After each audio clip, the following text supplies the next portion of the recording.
And so now it's my pleasure to introduce Andrew Lippert. He is a special collections processing archivist with the Rivera Library at the University of California at Riverside. And he is our resident expert today on the University of California at Riverside's Eaton collection of science fiction and fantasy. Andrew, thank you very much for joining us for this symposium. Oh, it's a pleasure to be here, and I really appreciate being asked to join you guys. Excellent. Well, again, given the theme of our proceedings today, if you would tell us a little bit about the Eaton collection, the size and the scope of it. Yeah, for sure. So as we'll get into here in a little bit, the Eaton collection has grown quite a bit from its origins. And I just got some recent numbers a couple of weeks back. We're looking at just over 200,000 cataloged items now. So it's grown significantly since it was first donated. But that includes books, comics, graphic novels, our pulp collection, fanzines, art pieces, video, other media like that. So it's a pretty comprehensive cataloged record. But that's not including all of our manuscript collections. So those are separate. And we have 86 manuscript collections right now, totaling just about 1,700 linear feet. So that's the two main chunks of the Eaton collection. And in the manuscript collection, that includes our author's papers, collections from fans and collectors, as well as some organizations. Like we have the New York Science Fiction Review gave us a sizable donation.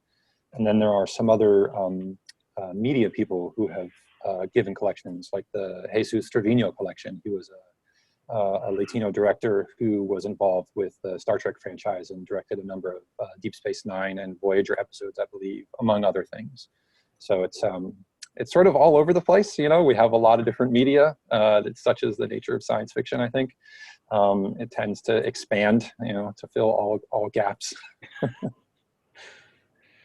Well, we are all very envious of the fact that you get to work with a collection of that nature. So in order to get a better understanding of the history of the collection, if you would tell us a little bit about Dr. Eaton, who he was, and how his collection came to the University of California at Riverside. Yeah. So Eaton himself was a collector, but prior to that, he's a California native from the Northern California in the Bay Area, and he was a product of the UC system. He did his undergrad at Berkeley, and he did his medical school. He was actually a physician at the UC Med School, which was prior to it becoming UCSF. I'm not entirely sure what the date is on when SF became, you know, the official UCSF that it is now, but it was a med school back then. And he retired from his medical practice in 1960 and passed away in 1968. But he was a longtime collector. He was also a bit of a critic. He kept his own notes. We have a pretty, so he donated his personal collection, but in addition to that, he had his own card catalog for his collection, which is just amazing. And he kept notes on the card catalog, which is pretty cool. And he was involved in the Bay Area science fiction scene, so he knew folks like Bradbury and Heinlein and Boucher and some of those people, you know, mid-century golden era. But so he passed away in 1968. And the donation was actually a gift of his estate. It was arranged in part by the university librarian at UC Riverside at the time, who was Donald G. Wilson.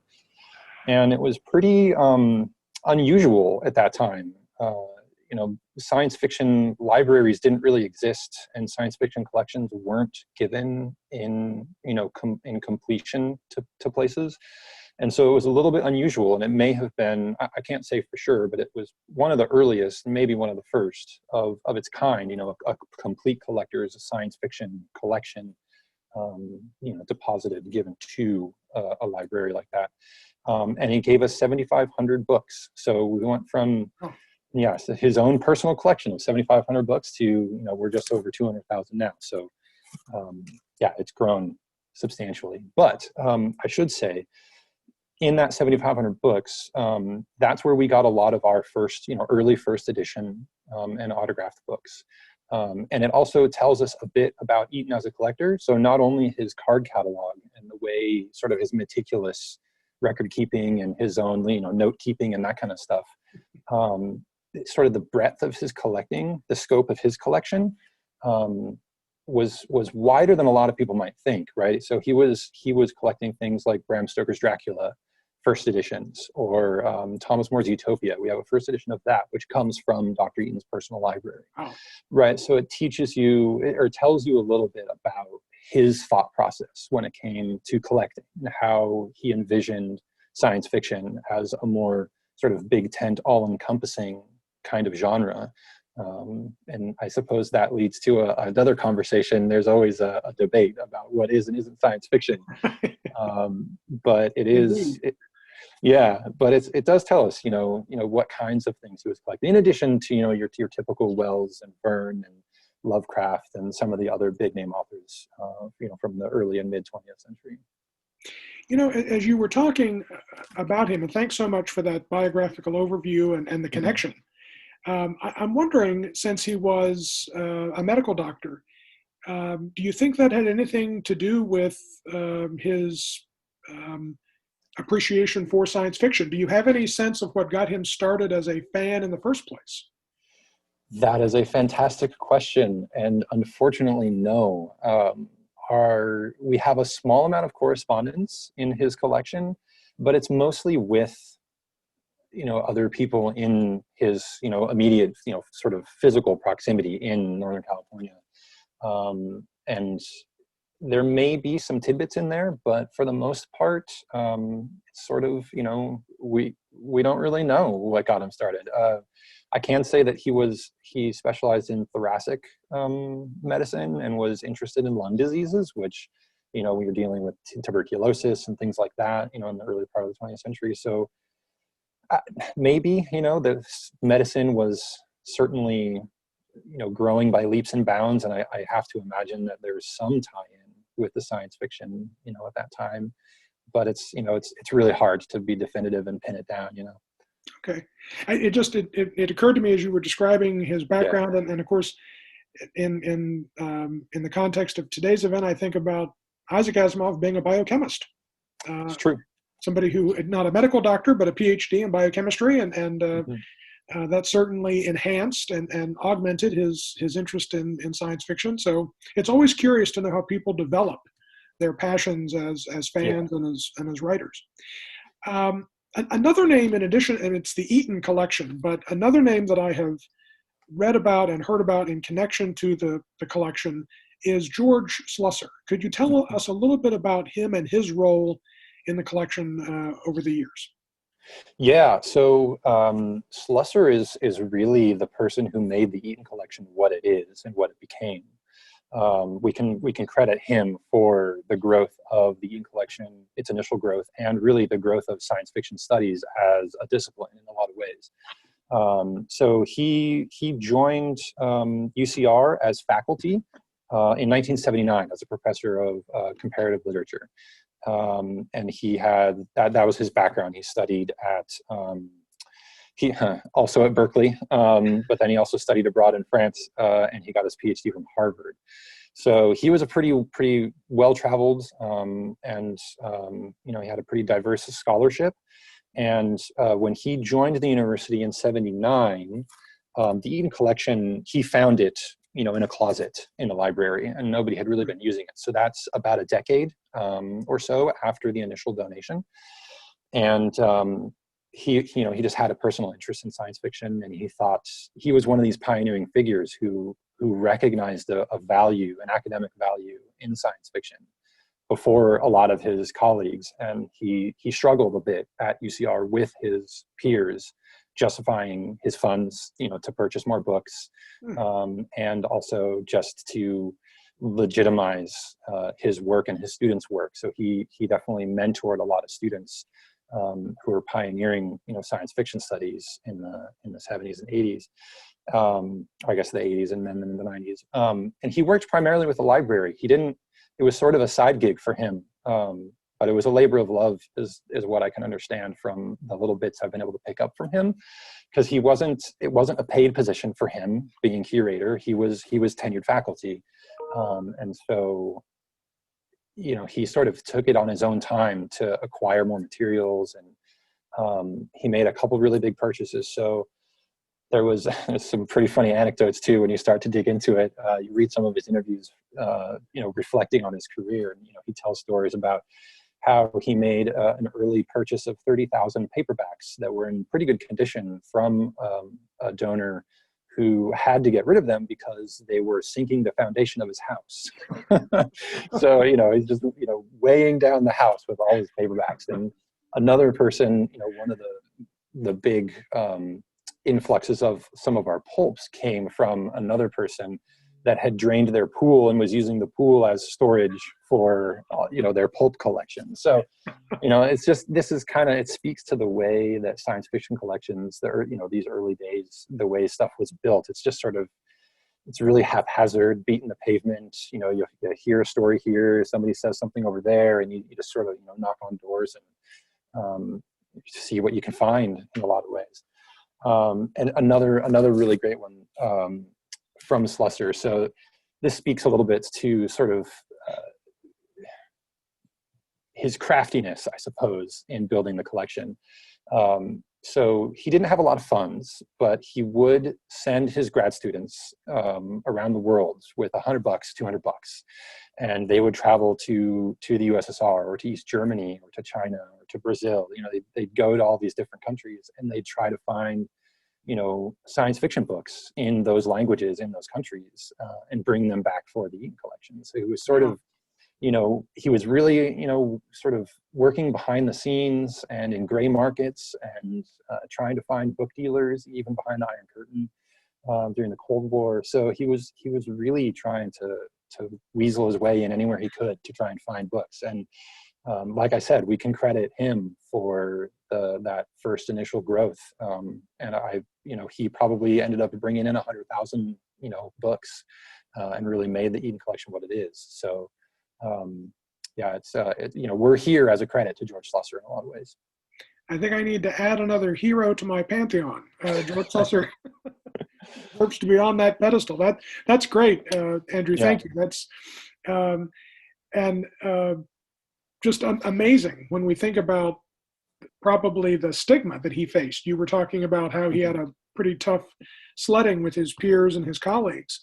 Thank goodness he persevered and pushed through that resistance, pushed through that stigma to try and legitimize the collection and the study of science fiction. That's again something we all can appreciate and as you say, owe him a debt of gratitude for.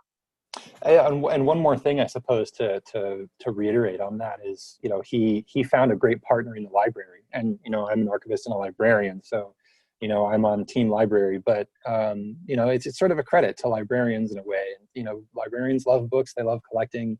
You can always find an ally there, right, in building collections like that. So I just wanted to give a little shout out for the library there. Absolutely.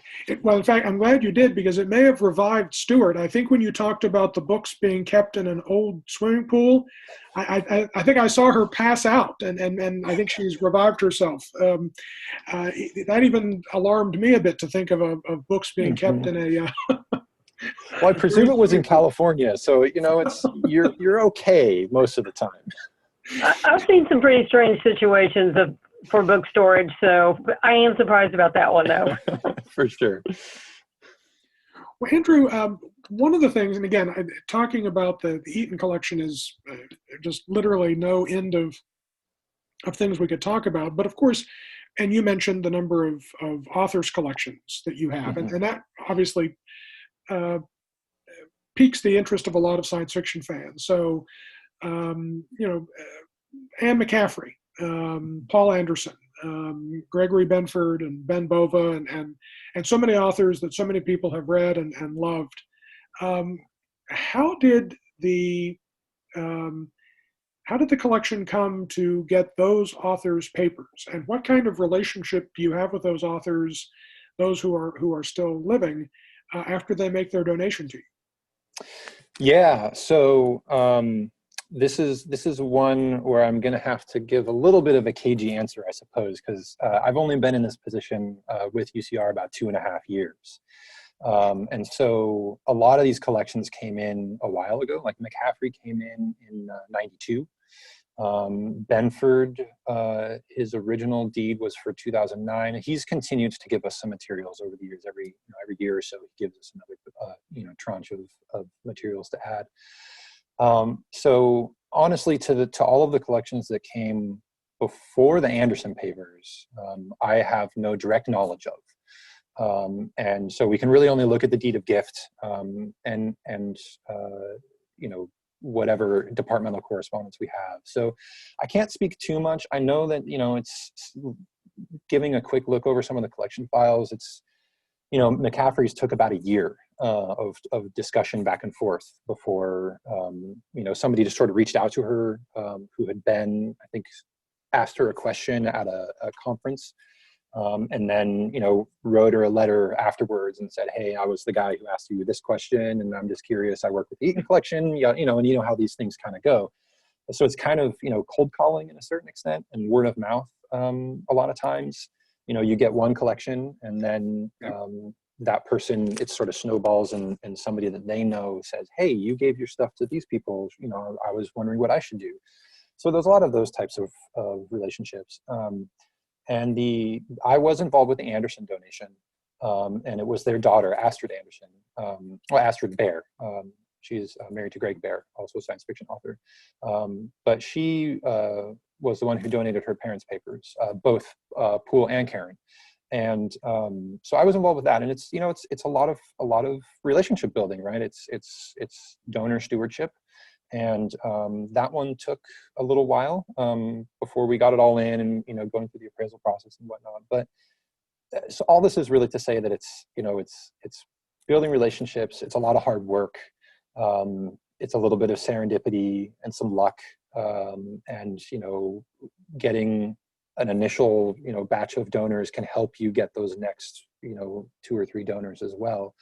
And in terms of relationships afterwards, we do try to maintain relationships. So I'm in correspondence with Astrid periodically, just letting her know how things are going. So as the processing archivist, I was hands-on with her parents' papers, processing them. So it's, it's nice to be able to say, hey, I found this, or, when we finish the project, give updates to the donor. And I always try to do that, for donors who are still alive. But for the most part, it's a lot of times donors who have passed away, right? And so in a lot of ways, the fact that Astrid is around is sort of, we're lucky to have somebody who's knowledgeable about the people who the collection is of. So yeah, I know that was a little bit roundabout, a little rambly. No, that was very helpful, though, because, again, I would imagine it's pretty idiosyncratic. As you said, it sort of depends on the author or authors, depends on the context or the circumstance, but it gives us hope, as you say, that rare mix of serendipity and diligence and so forth, but it can be done. It can be, for sure. And it's some donors, they see it as they are, towards the end of their life, if they're still alive. It's sort of, putting a bow on things. They hand their legacy off and then they're done.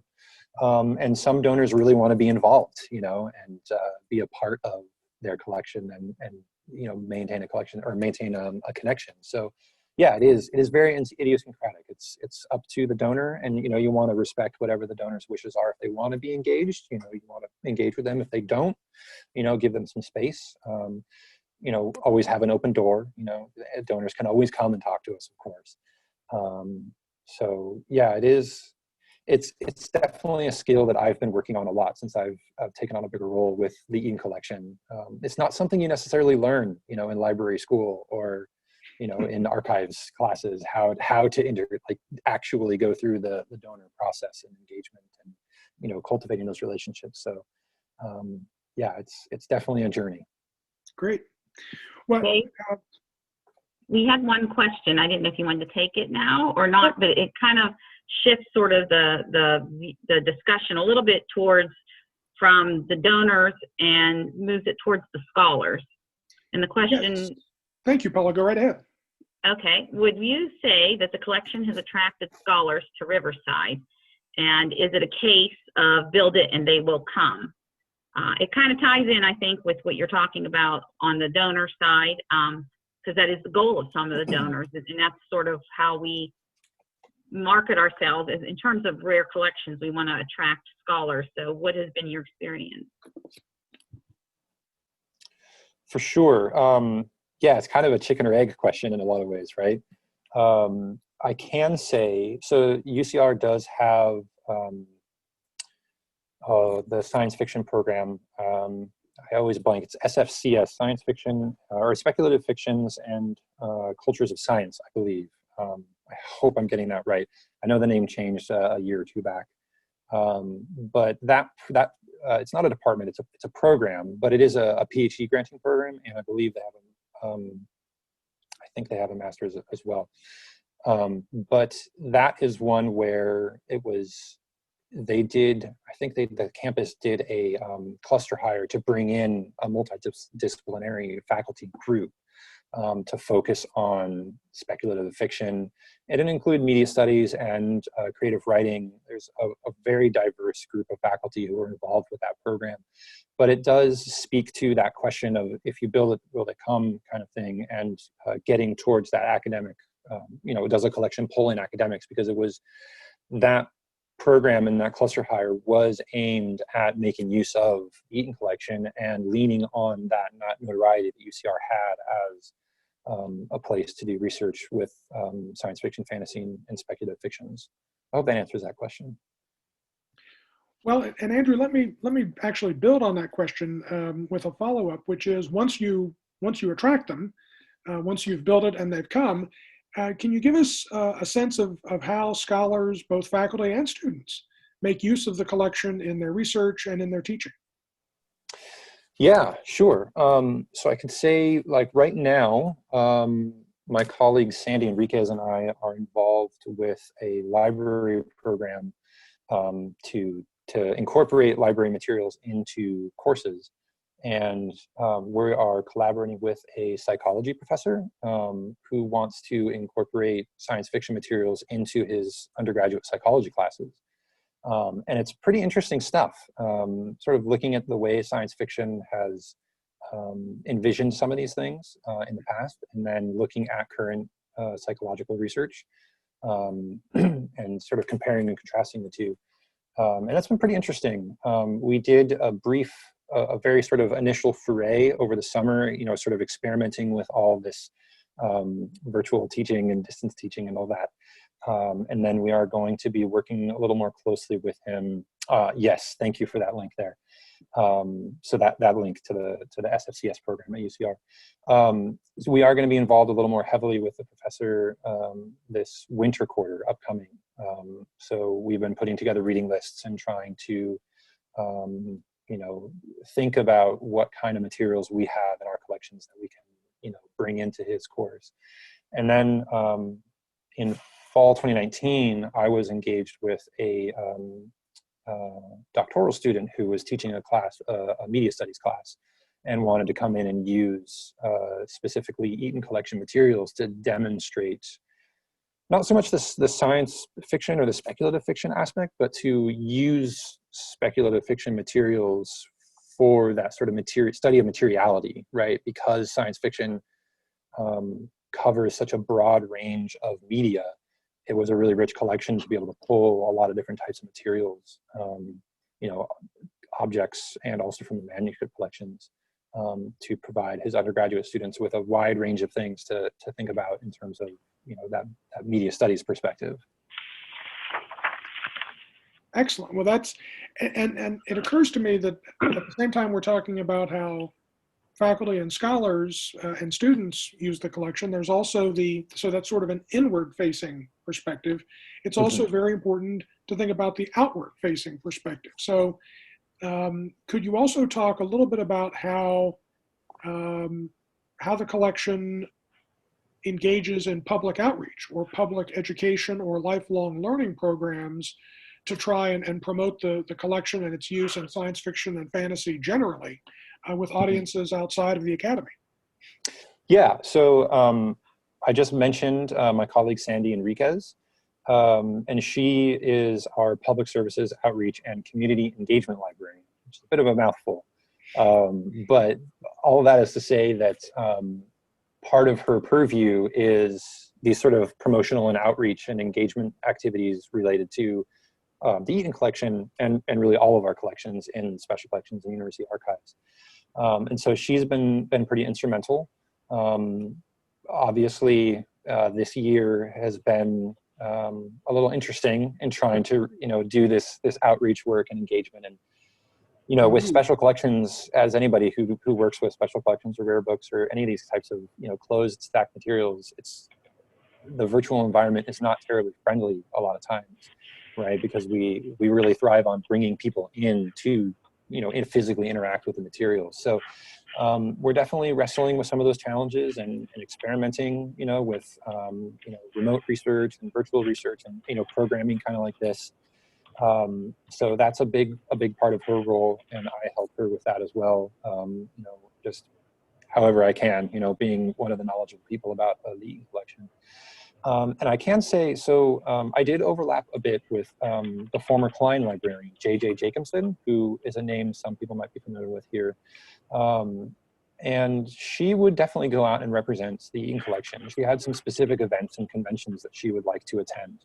And I know, whenever we can venture back out into meet space together, my hope is that we will resume some of those activities and, do tabling at conventions. We've got LostCon in LA here. You've got Comic-Con in San Diego just down the road. So there's a real fertile ground in Southern California for that physical presence of the Eaton collection, to sort of meet people where they are. But, we do the typical library things. We do exhibits. We have donor events. Last fall, we had an event celebrating the 50th anniversary of the donation of the Eaton collection. And so there's a fair amount of this pretty standard exhibit, donor relations, outreach, and both on and off campus activities that we do. Okay, very good. Thank you. Thank you. I wonder, as you're describing what you do, both inward and outward facing, I'm thinking, again, so many things we can learn from you and what you're doing at UC Riverside. Do you have any sort of collaborations or partnerships with other institutions, other colleges and universities? Is that an avenue that the collection pursues? It's one that we want to pursue more, for sure. And we have some active conversations going on. There aren't any programs currently ongoing. But we do want to build some of those relationships. And we know, again, just down the road, we have the Huntington Library that has, not too long ago, they got the Octavia Butler papers. And so, there's another institution that's not too far away that, we might be able to collaborate.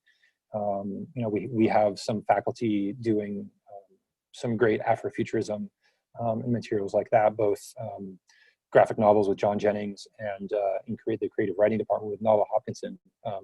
And so we have these resources on campus, and we have other resources, with potential collaborators just off campus.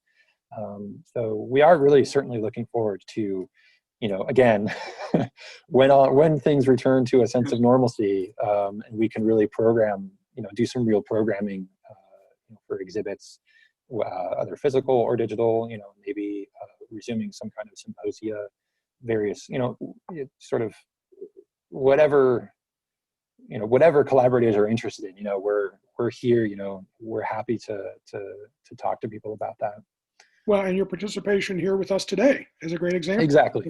Exactly. So yeah. I think I can speak on behalf of my colleagues at West Virginia University to say, please add us to your list. We'd love to continue the conversation. Yeah, for sure.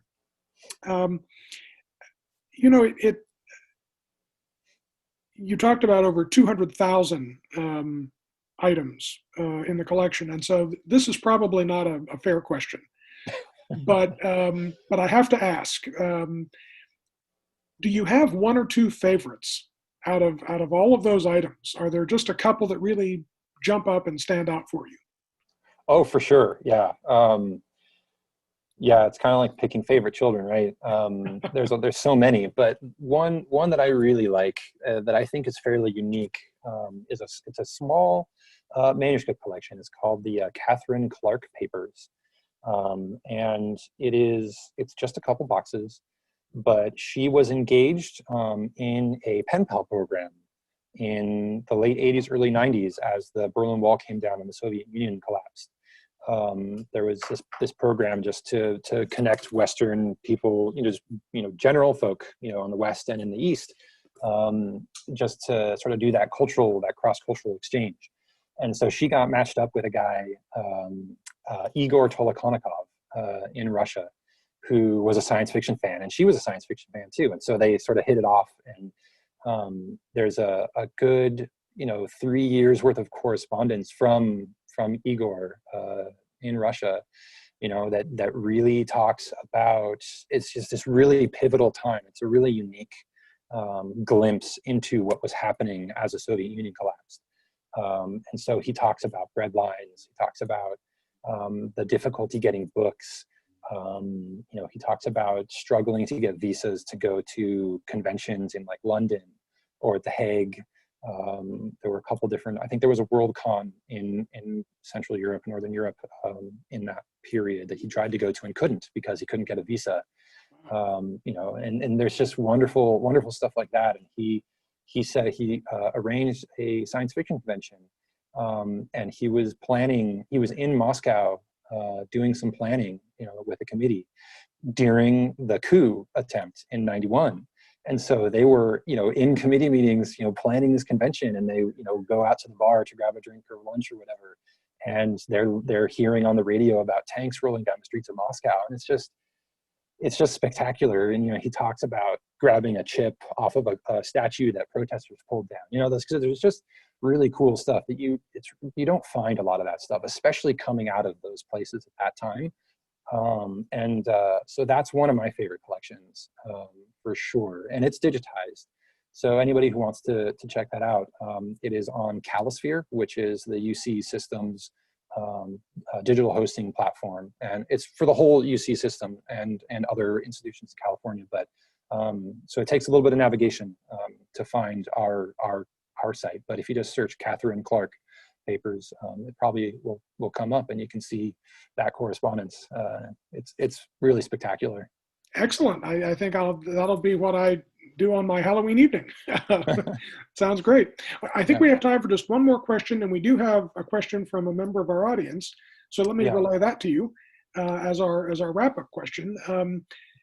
Is there a role for these sorts of collections, like the Eaton collection, in illuminating diversity within the history of science fiction publications? Diversity that is often overlooked and sometimes underplayed. Yes, and I suppose there's two parts to that question.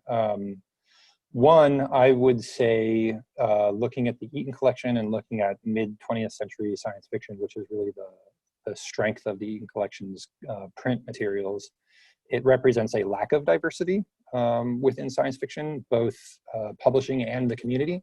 Another collection we have is the J.K. Klein Papers and Photographs, and a chunk of those photographs have been digitized. And when you go through and you look at, he was sort of the unofficial official photographer of conventions through this, the 60s, 70s, and 80s.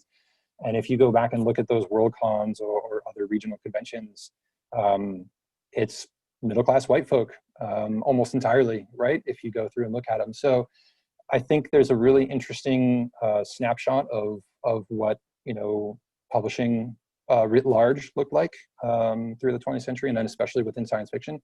But I did mention also some of the folk that are doing Afrofuturism and other speculative fictions on campus. And I think that is where the collection needs to go.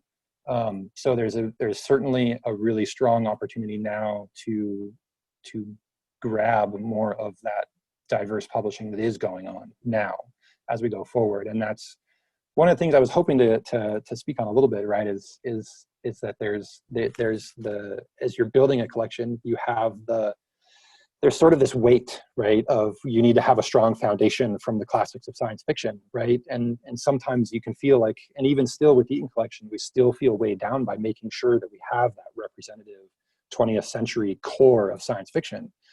But on the other hand, the other side of that coin is building the collection for the future, which is what Slusser was doing, to be frank. He wasn't thinking about building a foundation. He was thinking about how do we build this collection for researchers to use in the future. So a lot of it is thinking about what people are researching now, and what they might be researching in the future, and how we can build our collections to support the kind of activity that's going on, the academic activity that's going on now. If we're talking about, diversity and research, because that is pretty much everything that people are doing within the SFCS program is centered on those questions. So yeah, that is a really good question, and it's something that science fiction has to wrestle with a little bit. Absolutely. Well, Andrew, we've unfortunately reached the end of our time, official time, Yep. but certainly appreciate your willingness to take part in this discussion today, and you've opened up a door, and so hopefully we'll be able to maintain correspondence and stay in touch in the days and months and years to come. Thank you so much. Yeah, and if anybody has questions or wants to reach out, feel free, send me an email. Wonderful. Wonderful. Yeah, thanks again for having me. Thank you, Andrew. And with that, Stuart, I'll turn it over to you.